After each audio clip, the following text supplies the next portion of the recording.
평안하십니까? 6월 18일 어썸 큐티 시작하겠습니다. 우리는 살아가면서 어디에다가 뿌리를 내리느냐에 따라서 인간의 삶의 구성, 방향, 그리고 가치가 결정이 됩니다.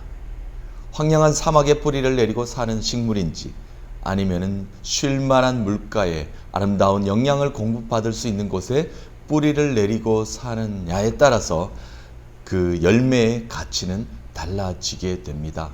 열매의 가치가 아니라 그 과정부터가 달라지게 되지요. 우리의 삶의 방향, 삶의 길, 삶의 가치, 모든 것들을 우리가 어디에 뿌리를 처음부터 내리냐에 따라서 결정되게 되어 있습니다. 황량한 사막이냐 아니면은 아름다운 물가냐에 따라서 달라지게 되는 것이죠. 오늘 이스라엘 백성들, 남유다 백성들은 하나님께서 쉴만한 물가, 비옥한 땅에다가 그들을 심어 주셨습니다. 그리고 그들을 자라게 하셨습니다. 그리고 열매 맺게 해 주셨습니다. 그러나 그들이 택한 것은 황량한 사막을 택하고 말았습니다. 황폐한 땅으로 만들어 버렸습니다. 쓰레기 더미로 만들어 버렸단 말입니다. 비옥한 땅을 완전히 오염시켜 버린 상황이 발생합니다. 그러니까 자랄 수도 없게 되는 거죠. 열매를 맺지 못하게 되는 상황이 발생하고 있습니다. 남유다의 모습, 예루살렘의 모습을 그렇게 하나님께서 말씀하고 계시고 예레미야의 입술을 통해서 그렇게 오늘 표현되어지고 있습니다. 오늘 예레미야서 17장을 통해서 하나님께서는 예레미야의 입술을 통해서 어떻게 이스라엘 백성들이 뿌리 내리고 살아가고 있는지, 그리고 어떻게 뿌리를 잘못 내렸는지, 왜 열매를 맺지 못하는지를 오늘 성경을 읽는 우리를 통해서 일깨워 주시는 지혜가 있을 것입니다. 그 말씀을 오늘 묵상해 보도록 하겠습니다. 17장 1절 제가 먼저 한번 읽어보겠습니다. 유다의 죄는 금강석 끝 철필로 기록되되 그들의 마음판에 그들의 제단 뿔에 새겨졌거늘. 유다의 죄가 있다는 겁니다. 우상 숭배죠. 우상을 숭배했던 것을 금강석 끝 철필로 기록된, 돌을 어떻게 뚫을 수가 없습니다. 돌에다가 어떻게 기록할 수 없는데 그 돌을 완전히 뾰족한 쇠로 새겨놨다는 겁니다. 마음판에 그것을 잘못 새기면은 지울 수가 없을 정도의 강력한 것으로 죄를 너희들이 새겼다. 그리고 그들의 제단뿔에 새겨졌거늘. 레위기에 보면은 제사장들이 속죄일 날 그 건물의 제단의 4가지 뿔에다가 끝에다가 죄의 피를 뿌렸던 것을 우리가 기억할 수 있습니다. 그러니까 죄를 확신하는 겁니다. 너희들의 마음속에 강력한 죄가 박혀 있구나라는 표현입니다. 2절 계속 읽어보겠습니다. 그들의 자녀가 높은 언덕 위 푸른 나무 곁에 있는 그 제단들과 아세라들을 생각하도다. 우상을 섬겼다는 겁니다. 부모가 잘못 믿으니까 그 자녀들도 우상을 계속해서 따르는 답습을 하고 있는 모습이 보여집니다. 바알을 섬겼습니다. 아세라 목상을 섬겼습니다. 그 이야기를 지금 하고 있게 되는 겁니다. 그래서 하나님은 오늘 분명하게 말씀하시는 것은 너희들이 사막 황량한 곳에, 황폐한 곳에 뿌리를 내린 나무는 저주를 받을 것이다. 그러나 내가 쉴만한 물가로 인도한 강에 뿌리를 내린 그 식물은, 그 나무는 복을 받을 것이다 라는 말씀을 우리에게 주고 계십니다. 5절 말씀입니다. 여호와에게서 떠난 그 사람은 저주를 받을 것이라. 7절 무릇 여호와를 의지하며 여호와를 의뢰하는 그 사람은 복을 받을 것이라. 대칭이 되는 겁니다. 저주를 받을 것이냐 복을 받을 것이냐. 모세오경 신명기에 저주와 축복에 대해서 이미 이스라엘 백성들에게 얼마나 많이 이야기를 했는지 모릅니다. 출애굽한 백성들에게 가나안 땅을 밟는 그 순간까지 저주에 대해서, 복에 대해서 분명하게 말씀하신 그 하나님께서 오늘도 한번 말씀하십니다. 그 저주에 대한 나무를 사막의 떨기나무 같다라고 이렇게 표현하고 있습니다. 간주한 곳, 건건한 땅, 사람이 살지 않는 땅에서 너희들이 살게 될 것이다. 이 말씀은 광야의 건조한 땅에 뿌리를 내리고 사는 나무, 그리고 소금기 때문에 죽은 땅에 뿌리를 내린 나무, 사람이 살 수 없는 땅에 뿌리 내린 나무, 그 나무는 저주가 있을 것이다 라는 말씀입니다.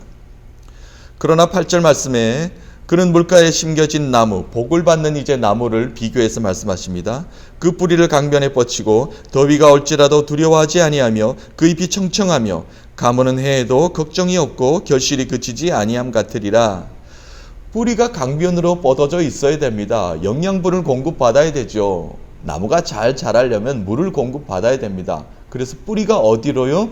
물로 향하고 있어야 된다는 겁니다. 강변으로 뻗어 물을 먹고 그리고 더위가 아무리 와도 두렵지 않다는 겁니다.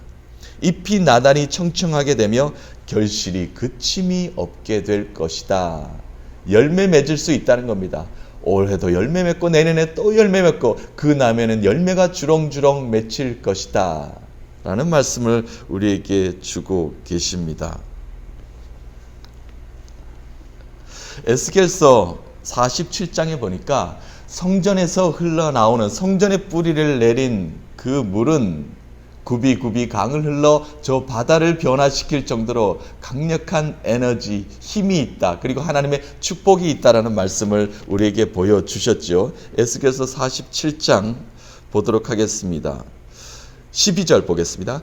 강 좌우가에는 각종 먹을 과실나무가 자라서 그 잎이 시들지 아니하며 열매가 끊이지 아니하고 달마다 새 열매를 맺으리니 그 물이 성소를 통하여 나옴이라. 그 열매는 먹을 만하고 그 잎사귀는 약재료가 되니라. 아멘. 하나님께서 우리 성전을 주셨습니다. 하나님을 예배하는 우리 성소를 주셨어요. 교회를 주셨어요. 그것부터 시작해야 된다는 겁니다. 하나님의 선교, 하나님의 복음은 교회를 중심으로 이루어져야 된다고 예수 그리스도께서 이 땅에 우리를 교회를 남겨주셨습니다.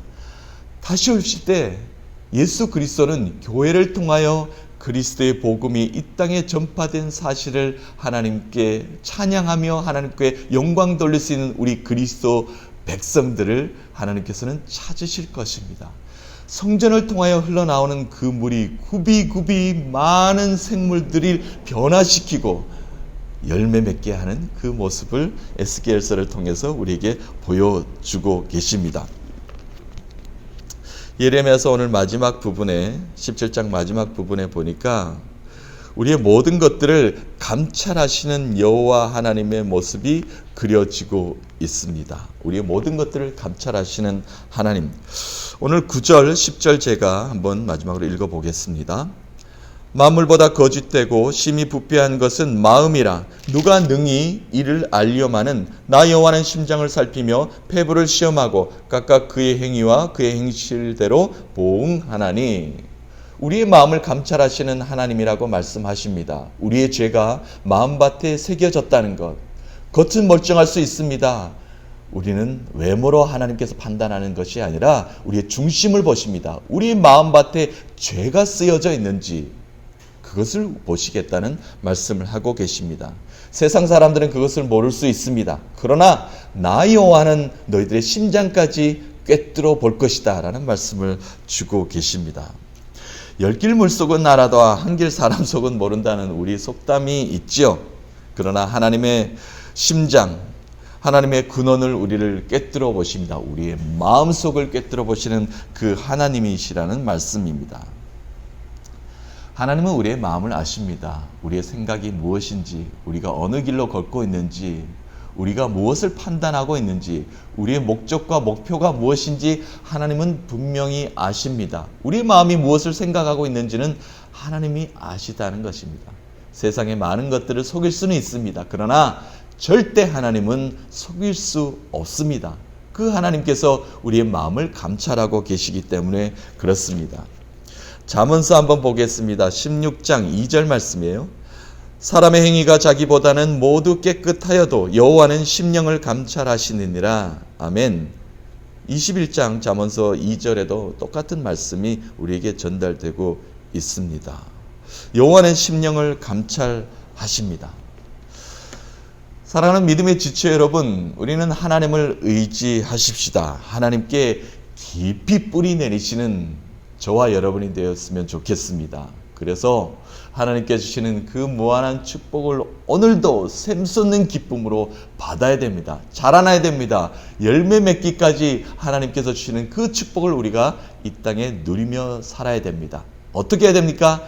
하나님께 깊이 뿌리를 내리는 그런 우리의 삶, 우리의 가정, 우리의 직장, 우리 든든한 교회가 되어야 합니다.